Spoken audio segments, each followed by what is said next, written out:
Comenzamos la carta del apóstol Pedro, una carta que está dirigida ¿a quién? A los judíos convertidos al cristianismo que están dispersos después de que alrededor de- del año 40 después de Cristo, Roma empezara a perseguir a los cristianos de una manera muy cruel. Los metía en el Coliseo romano, a los judíos, eh, los devoraban las fieras y ellos disfrutaban del espectáculo. El cristianismo para ellos era una amenaza. Uno dirá, bueno, pero como una religión, ¿verdad? Puede ser una amenaza para un imperio, puede ser para que lo persigan así. Bueno, la fe de ellos y el estilo de vida desafiaba los cimientos de la civilización romana. ¿Por qué? Porque un cristiano ha decidido ser cristiano porque pone su lealtad y no solamente su admiración, sino que no negocia sus principios al objeto de su devoción. En nuestro caso es Jesucristo. Para los romanos tenía que ser el César, el Señor Supremo. El representante de Dios en la tierra para Roma era el César. Para nosotros es Jesucristo.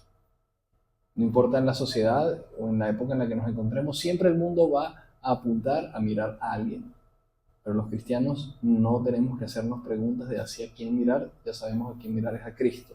Y esto ocasionó que fuesen perseguidos, por eso comienza el versículo 1 diciendo, Pedro, apóstol de Jesucristo, ¿verdad? Enviado de Jesucristo a los expatriados de la dispersión en el Ponto, Galacia, Capadocia, Asia y Bitinia. O sea, fueron dispersados en toda la región. Si tuviéramos un mapa y vemos a Jerusalén en el centro donde ellos estaban, ellos tuvieron que salir hacia el norte, hacia el sur, hacia el este y hacia el oeste. Hacia todos lados tuvieron que salir huyendo de la muerte, pero también Dios utilizó la persecución para que el cristianismo pudiera ser predicado en las naciones vecinas y más personas pudieran acercarse a la salvación. Entonces, hablamos de la gracia, de que la gracia es para obedecer y para ser justificados, como dice allí, dice, o sea, fuimos elegidos según la presciencia de Dios, eso quiere decir que Dios lo conocía de antemano, para santificación del Espíritu, para obedecer y ser rociados con la sangre de Jesucristo. Normalmente nosotros hablamos del sacrificio de Jesús enfocado en la salvación, pero la semana pasada estuvimos aclarando lo importante que es que Pedro utiliza dos cosas para describir la sangre de Jesús. Utiliza lo que él hizo por nosotros delante del Padre, que es justificarnos para que seamos salvos, pero también utiliza el obedecer. Y el obedecer es una decisión personal, ¿verdad? Tú puedes decidir obedecer un día y el otro día desobedecer. ¿Cierto o falso? La gracia de Dios es para que nosotros no solamente seamos justos delante de Dios por su sangre, por los méritos de Cristo, sino que para que en nuestra vida ocurra el milagro de ser transformados a imagen de Él y entonces no solamente vivamos escondiéndonos detrás de Jesús como el único justo, sino nosotros también estar en ese proceso de santificación para parecernos cada día más a Él. No importa cuán maduros y cuán santos seamos, nunca llegaremos a la estatura de Jesús y siempre necesitaremos su sangre. No me confundan, no estoy hablando de llegar a un nivel en el que ya no necesitemos a Cristo para la justificación, lo necesitamos, pero nosotros también tenemos que hacer nuestra parte. El que es salvo no solamente lo es para ser justificado por la sangre, sino que también lo es para obedecer a quien derramó la sangre, que es Jesús. Entonces, el versículo 3 dice, bendito el Dios y Padre de nuestro Señor Jesucristo, que según su grande misericordia nos hizo renacer para una esperanza viva por la resurrección de los muertos, para una herencia incorruptible, incontaminada, inmarcesible, reservada en los cielos para nosotros. Hablamos de el renacer de una nueva esperanza. ¿Cuál es la esperanza de este mundo? ¿Cuál es la esperanza de la civilización humana? Sin Dios en el mundo, pues es bastante vacía, bastante corta. La gente se pregunta una y otra vez qué viene después de esta vida o para qué sirve lo que yo estoy haciendo. De hecho, el mismo rey Salomón en Eclesiastés dice, bueno, ¿para qué te afanas trabajando y trabajando y haciendo cosas para que después, cuando crezcas, te enfermes, te mueras y todo lo que tú hiciste le quede a alguien más necio que tú y se gaste otro lo que tú tanto te esforzaste? Pero Sabemos que para quienes estamos en Cristo tenemos una esperanza eterna. Todo lo que hicimos sacrificialmente y todo lo que logramos, que generó un milagro en nuestra vida internamente, pues va a ser la cosecha del final de los tiempos. Cuando Jesús regrese, nosotros vamos a ver materializado lo que existía espiritualmente. Quizás nadie decía, tú lo que estás haciendo vale la pena. Quizás tú te sentías que, bueno, nadie está mirando, pero Dios va a recompensar a cada uno según sea su obra. Y entonces veremos materializado la realidad espiritual de cada uno. Por eso es que dice que algunos van a sufrir pérdida cuando venga el Señor, porque quizás tenían cargos muy importantes dentro de la estructura de una iglesia, pero su corazón estaba muy lejos de Dios. Hacían muchas obras, aparentaban muchas cosas dentro de la iglesia, pero aquel día nosotros seremos atravesados por la mirada de Jesucristo. Y Él es el testigo fiel. Él fue testigo de las cosas buenas y malas que hicimos. Por eso es que tenemos una esperanza viva, no una esperanza muerta. Y hablábamos de que era una esperanza activa, que nos movía. Por ahí leímos 1 de Juan capítulo 3, que dice, el que tiene esta esperanza se purifica a sí mismo como aquel a quien espera es puro. No tenemos computadora, ¿verdad? Hoy. Gracias, Lucho. Sí, sería bueno para seguir viendo los versículos allí, cuando los leamos también tenerlos. Para una esperanza viva. Y esa esperanza hace que tú y yo nos transformemos, que no nos acostumbremos. Quien tiene la esperanza del Evangelio no se conforma con seguir viviendo como vivía. ¿Por qué? Porque sabe que la vida tiene un propósito y ese propósito es acercarnos cada vez más a Dios. Si no cumplimos ese propósito y en vez de acercarnos nos alejamos de Dios, ¿tiene sentido o no tiene sentido? No tiene sentido. Es una pérdida de tiempo. En realidad, estamos desperdiciando nuestra vida si no nos estamos acercando a Dios con cada día que Él nos regala. Entonces, ya vamos por el versículo 4. Ya leímos el 4. No, el 5 viene. Dice, ustedes son guardados por medio del poder de Dios para alcanzar la salvación que está preparada para manifestarse en el tiempo postrero, o sea, para el final. Yo les pregunto, ¿necesitan la salvación hoy? ¿Sí o no? ¿La necesitan? ¿La necesitaron ayer? ¿La necesitarán mañana? ¿Cuándo la necesitan más? La necesitamos en todo tiempo, porque la salvación es la obra de Dios en nuestra vida. El milagro de redención, de que Dios decidió abandonar su gloria para redimirnos, para humillarse, descender y levantarnos. Lo que nadie quería hacer por nosotros, Él lo hizo y derramó su sangre para que tengamos salvación. Ahora, ¿está mal decir yo soy salvo? No. Pero la Biblia dice que la salvación todavía no se ha manifestado. ¿Cómo es eso? ¿Quién me lo puede explicar? Ahora les doy el micrófono a ustedes. ¿Cómo es eso de que la salvación aún no ha sido manifestada, sino que se va a manifestar según 1 de Pedro? Dice, en el tiempo postrero. Tiempo.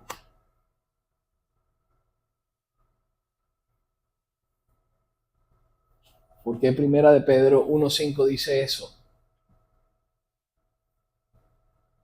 Porque dice que la salvación va a ser manifestada. ¿No fue manifestada ya?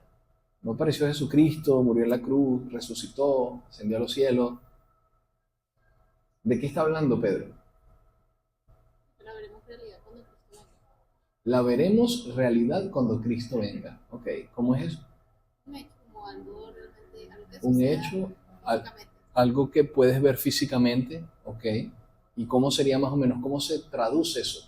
Que habría un cambio en el mundo. Claro.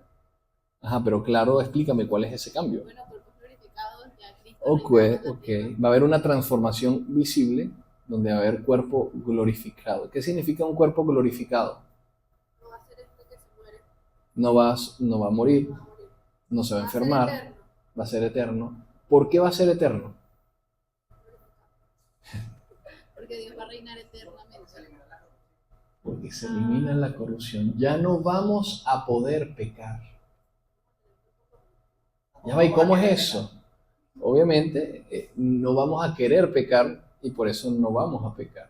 Pero va a ser imposible para nosotros pecar. ¿Cómo es eso, Daniel? Bueno, para eso es esta vida, para graduarse. El que quiera pecar, pues seguirá pecando por la eternidad y se quemará en el infierno. Pero el que decida seguir a Jesucristo va a dejar de pecar cuando reciba la manifestación de la salvación. Porque la salvación se materializará en nosotros a través del cuerpo glorificado. Aquellos que tengan un cuerpo glorioso, que dice Pablo, lo dice, vamos a buscarlo rápidamente. Pablo habla mucho de este tema y lo hace en 2 de Corintios 5. 2 de Corintios capítulo 5.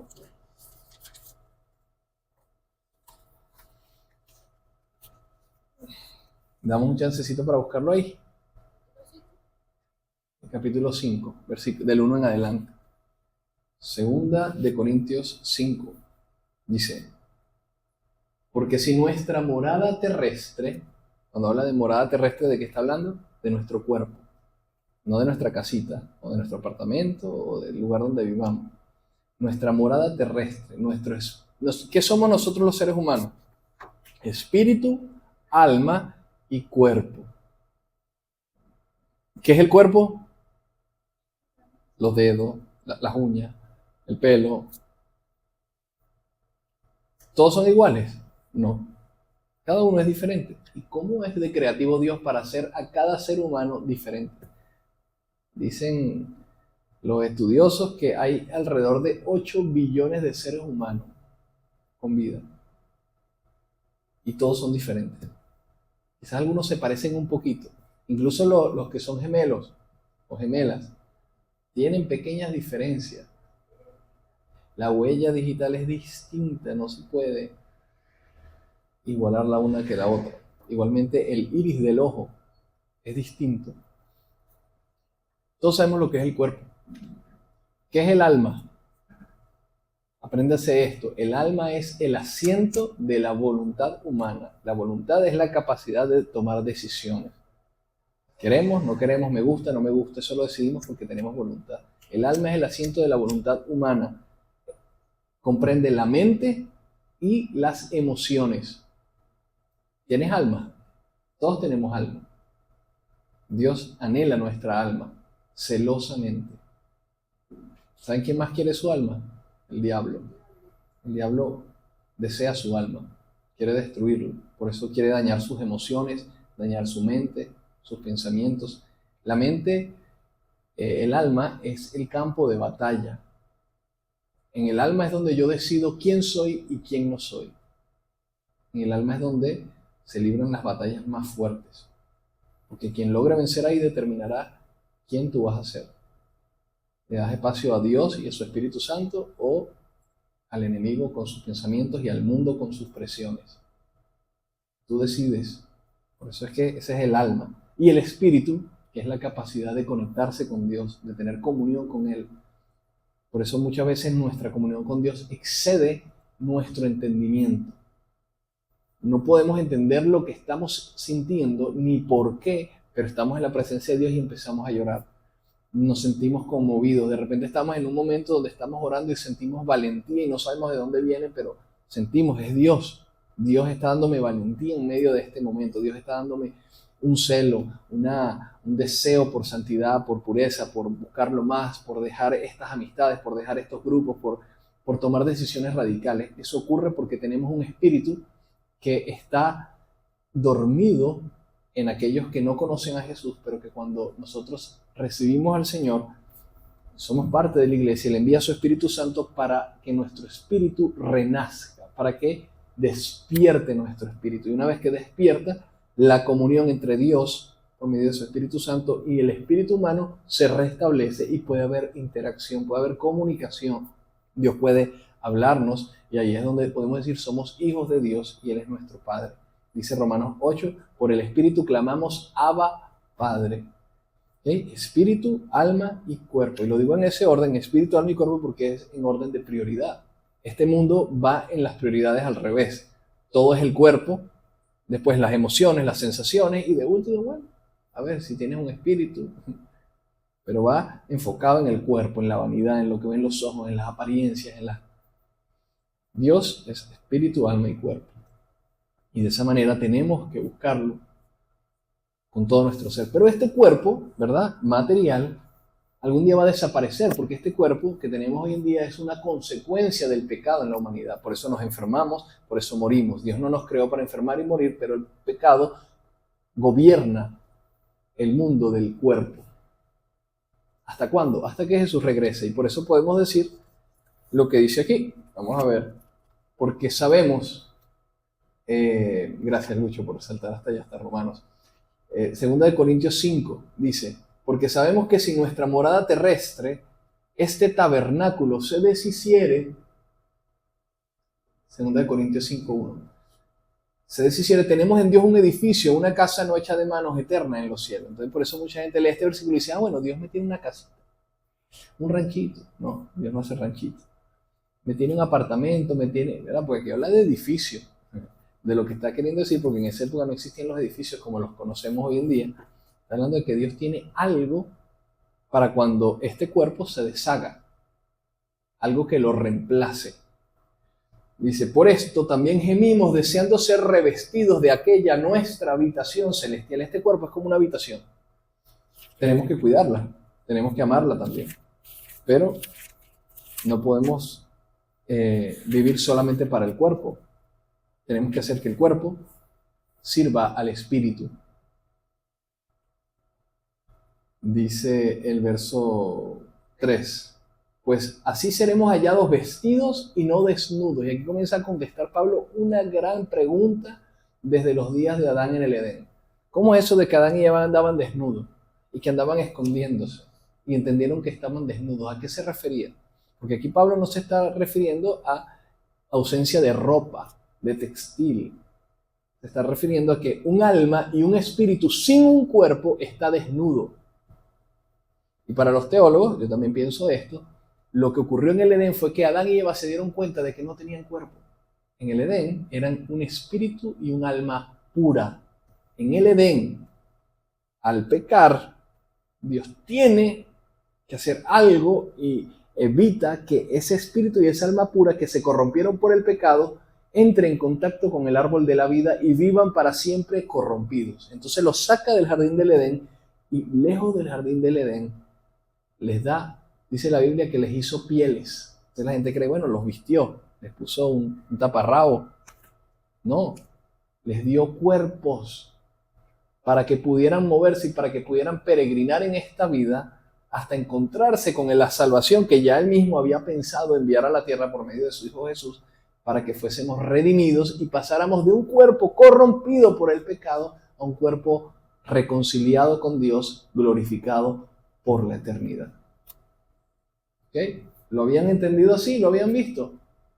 Es muy interesante este tema. Por eso el apóstol Pablo lo toca de esta forma. Dice, seremos hallados vestidos y no desnudos, porque asimismo los que estamos en este tabernáculo, o sea, en esta carne, dice, gemimos con angustia porque no quisiéramos ser desnudados, sino revestidos, para que lo mortal sea absorbido por la vida. Mas el que nos hizo para esto mismo es Dios, quien nos ha dado la garantía. Las arras significa la garantía del Espíritu. ¿Qué hizo Dios? Nos dio su Espíritu Santo para que tuviésemos garantía de que Él nos va a redimir, de que la salvación se va a completar. Dice, así que vivimos siempre confiados, sabiendo que entre tanto que estamos en el cuerpo, estamos ausentes del Señor. Pero confiamos y más quisiéramos estar ausentes del cuerpo y presentes al Señor. Por tanto, procuramos también, o ausentes o presentes, serle agradables, porque es necesario que todos comparezcamos ante el tribunal de Cristo para que cada uno reciba según lo que haya hecho mientras estaba en el cuerpo, sea bueno o sea malo. ¿Se entiende, verdad? Muy claramente. Pablo hablaba muy claramente. Lo que pasa es que a veces nosotros estamos pensando en pajaritos preñados. Y resulta que los pajaritos lo que ponen son huevos.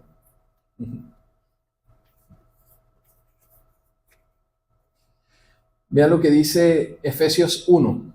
Vamos a seguir ahondando en ese tema. Dice Efesios 1:11. Dice, en él asimismo tuvimos herencia, habiendo sido predestinados conforme al propósito del que hace todas las cosas según el designio de su voluntad. Es decir, el que hace lo que él quiere, como él quiere, porque él es Dios. Punto y final. A fin de que seamos para alabanza de su gloria. Nosotros los que primeramente esperábamos en Cristo, es decir, los judíos estaban esperando en Cristo, estaban esperando el Salvador, primeramente los judíos, y después fue que llegó el Evangelio a los gentiles.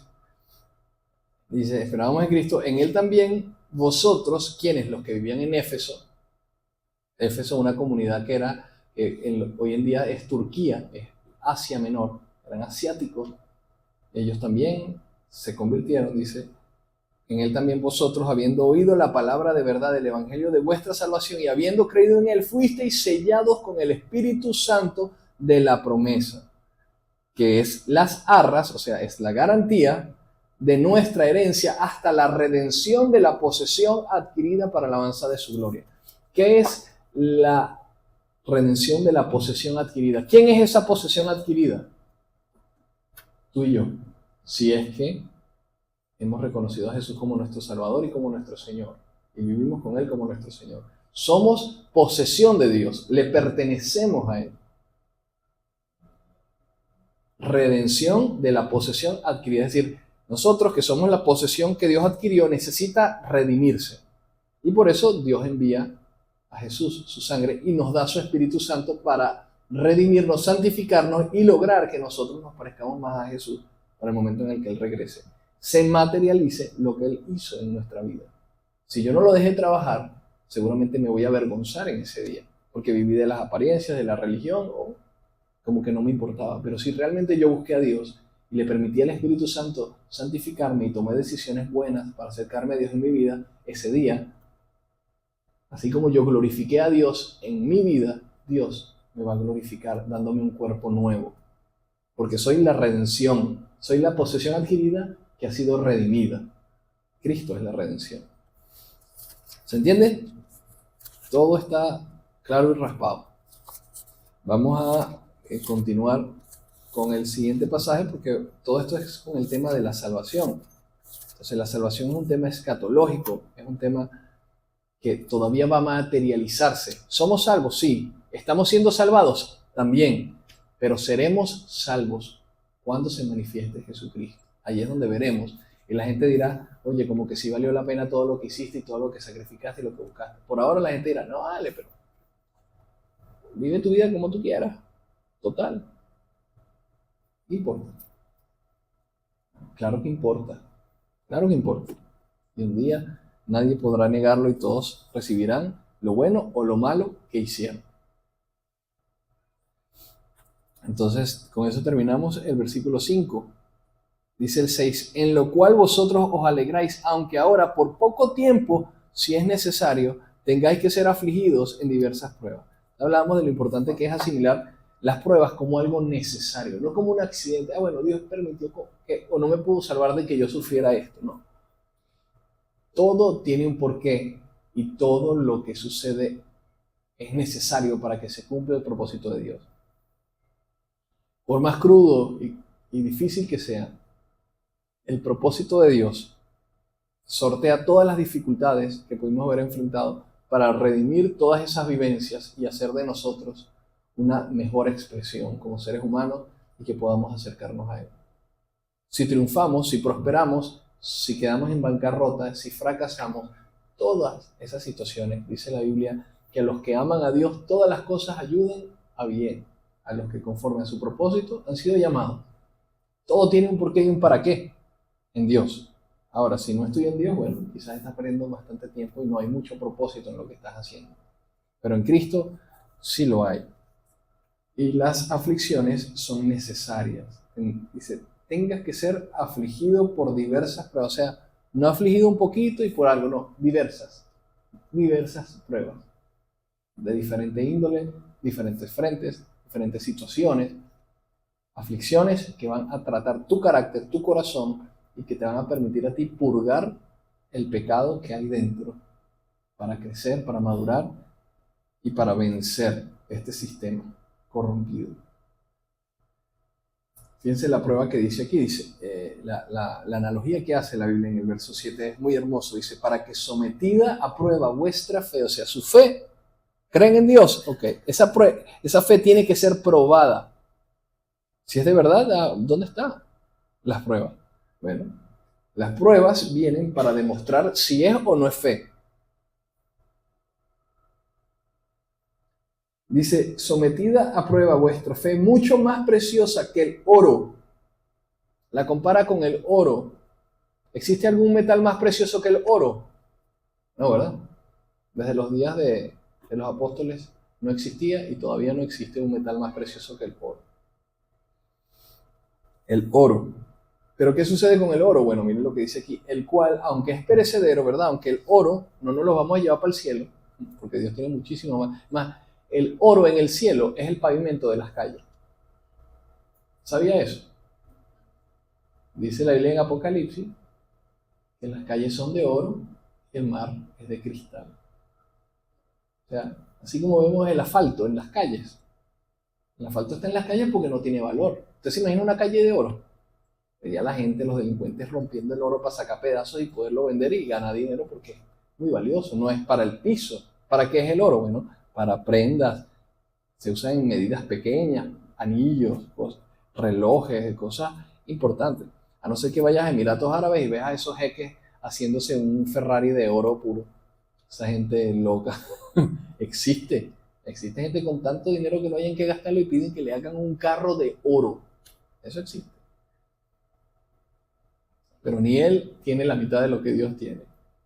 Las calles en el cielo son de oro. Y dice que nuestra fe es mucho más preciosa que el oro de este mundo. Que aunque es perecedero el oro, se prueba ¿con qué? Con fuego. ¿Cómo es esto de que se prueba? Bueno, el oro, un metal precioso, se derrite con el fuego. ¿Y qué ocurre cuando se derrite el oro? Bueno, el oro se derrite a una temperatura que te permite a ti separar tú ves un anillo y tú crees que todo es oro, pero cuando lo derrites te puedes dar cuenta de que hay otros metales que se funden a una temperatura superior a la del oro y entonces puedes separar y purificar el oro, quitándole lo que llaman la escoria o esos otros metales con los que hacen aleación en el oro para que tenga rigidez, porque el oro es uno de los metales más maleables que existe. Se le agregan otros metales para que tenga rigidez y su forma no se pueda alterar. Esto no es oro por si acaso. Por si acaso, si hay alguien allá afuera esperando que yo salga, no uso prendas de oro en la Venezuela en la que vivimos. Pero el oro se prueba con fuego para arrancar de él las impurezas, las imperfecciones. Entonces ahora dice el apóstol Pablo, su fe es más preciosa que el oro. Y si el oro con fuego se prueba para purificarlo, ¿cómo creen ustedes que Dios va a purificar su fe? ¿Cómo creen ustedes que Dios va a hacer para que su fe pueda ser libre de esa escoria y de esas cosas que están mal, que lo adulteran y que lo hacen menos especial? Dani, me gusta porque la Telia dice, la confianza que ustedes tienen en Dios se pone a prueba con los problemas. Ok, la confianza que ustedes tienen en Dios se pone a prueba con los problemas, ¿sí? La fe es confianza. Confianza, pero no solamente confiar en cuanto a esperar que Él haga algo por mí, sino que como yo confío, yo también sé que tengo que hacer algo al respecto. Mi confianza es para esperar en Él, pero para obedecerlo también. Por eso es que a veces las versiones, cuando quieren ponerlo demasiado actualizado y reemplazar la palabra fe por confianza nada más, estás limitando la traducción. La fe tiene que ver mucho, tiene que ver con la confianza, pero decir que la fe es la confianza es limitar lo que es la fe nada más. Porque no se trata de lo que yo espero de Dios, sino también de lo que yo hago mientras espero en Dios. Es una confianza activa, no una confianza pasiva, es la fe. Entonces dice el 8, el 7 dice, para que sometida a prueba vuestra fe, mucho más preciosa que el oro, el cual aunque perecedero se prueba con fuego, sea hallada en alabanza, gloria y honra cuando sea manifestado Jesucristo. Entonces su fe es lo que se va a manifestar. Cuando Jesucristo venga y se manifieste, Él va a traer a la luz. ¿Qué clase de fe tenías? ¿Qué fe te representaba a ti? Y eso es lo que será revelado, lo que se manifestará físicamente. No es bueno, sí, yo soy muy espiritual, yo soy líder, yo soy pastor, no, yo soy apóstol, no, yo soy profeta. Ajá, pero cuando venga Jesucristo, Él es el que va a decir quiénes son los que son. Porque dice Mateo 7 que en aquel día muchos le dirán, Señor, pero si yo en tu nombre hacía milagros, Señor, yo en tu nombre predicaba, profetizaba, yo en tu nombre era apóstol, pastor, yo era ejercía funciones dentro de la iglesia. Él dice que muchos de ellos que creían que por las cosas que hacían para que la gente los viera, Dios también se iba a impresionar, le dice, aléjense de mí, hacedores de maldad, nunca los conocí. No tengo nada que ver con lo que ustedes hicieron. Lo hicieron por vanidad, por ego, por apariencia, por llamar la atención, porque tenían deseos egoístas. Se puede usar la fe y acercarnos a Dios de manera egoísta, claro. Hay gente que hace muchas penitencias porque le quiere doblar el brazo a Dios para hacer su voluntad, porque quiere que Dios sea su esclavo, su siervo, que Dios le obedezca a él. Y sus oraciones hablan de cómo está su corazón. Por eso es que nuestra oración tiene que ser como la de Jesús. Yo quiero hacer muchas cosas, pero hágase tu voluntad y no la mía. Venga tu reino a mi vida. Hágase tu voluntad como en el cielo, aquí también en la tierra. ¿Y de qué hizo Dios al hombre? De tierra. Tomó barro, sopló aliento de vida y nos hizo. Siento que el otro día estaba pensando, interesante que Él, en la creación, somos el primer ser creado que no solamente fue creado por la palabra. Usted lee el relato de Génesis, y toda la creación es, y dijo Dios, exista expansión en los cielos, en la tierra, exista una lumbrera mayor para que señoree en el día, una lumbrera menor para que señoree en la noche, los astros del cielo, y dijo Dios, haya seres vivos que anden y las bestias del mar, y todo era con la palabra, hasta que llega el día sexto y dice que Dios tomó barro en la tierra. Eso tiene un significado especial. Y sopló aliento de vida y lo creó. Sí. Tiene que ver algo con lo que iba a ser el hombre y lo que él iba a representar delante de la creación. Porque tomó parte de la creación para crearlo a él. Los otros lo hizo con la palabra. Ahí se las dejo. Sé que Dios nos va a dar revelación al respecto. Es tremendo. Seguramente alguien más en el pasado se ha preguntado al respecto, pero yo todavía no he escuchado alguna reflexión. Si alguien lo tiene o lo sabe, pues puede decírmelo. No tiene que ser ahorita. Después dice cuando se ha manifestado Jesucristo, verso 8, a quien amáis sin haberle visto. ¿Cuántos han visto a Jesús? Ninguno de nosotros, ¿verdad? Le conocemos, lo podemos ver en la palabra e imaginarlo, y vemos la serie de Chosen y quisiéramos compartir con él y que se parezca a ese actor, porque de paso lo hizo muy bien actuando en la serie de Los Elegidos. ¿Ah? Bueno, puede ser en sueño. A quien amáis sin haberle visto, a quien creyendo, aunque ahora no lo veáis, os alegráis con gozo inefable y glorioso, obteniendo el fin de vuestra fe, que es la salvación de vuestras almas. El fin de nuestra fe es que se salve. Imagínate tú haber atesorado tu fe y que no te salves. Que esa fe signifique una confianza pasiva. No, la fe es una confianza activa. Esa es una perla del Espíritu Santo hoy, esa definición. 10. Los profetas que profetizaron de la gracia destinada a vosotros inquirieron diligentemente e indagaron acerca de esta salvación. Es decir, en el Antiguo Testamento, antes de que apareciera Jesucristo, la gente decía, ¿cómo va a ser Dios para redimir a la humanidad, para levantar al hombre y reconciliarlo con él? ¿Cómo va a ser Dios para resolver el problema del pecado?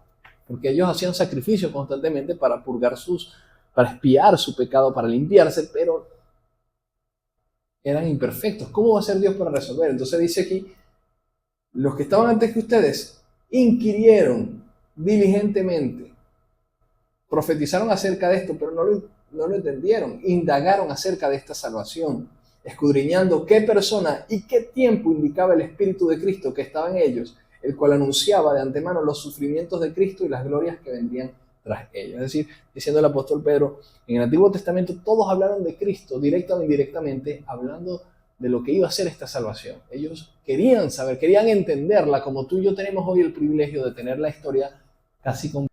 Entonces dice, ceñid los lomos de vuestro entendimiento, sean sobrios y esperad por completo en la gracia que os traerá cuando Jesucristo sea manifestado. Debemos caminar y esperar en esa gracia confiando que cuando Jesucristo venga habrá valido la pena todo lo que hicimos sacrificialmente hablando para acercarnos a Él. Y creo que podemos dejarlo hasta aquí, hasta el verso 13. Vamos a leer el 14. Dice, como hijos obedientes, no se conformen a los deseos que tenían antes cuando vivían en ignorancia. Como hijos obedientes, no se conformen a los deseos que tenían antes cuando vivían en ignorancia. Y hasta ahí llegamos hoy. ¿Tienen alguna pregunta, algún comentario?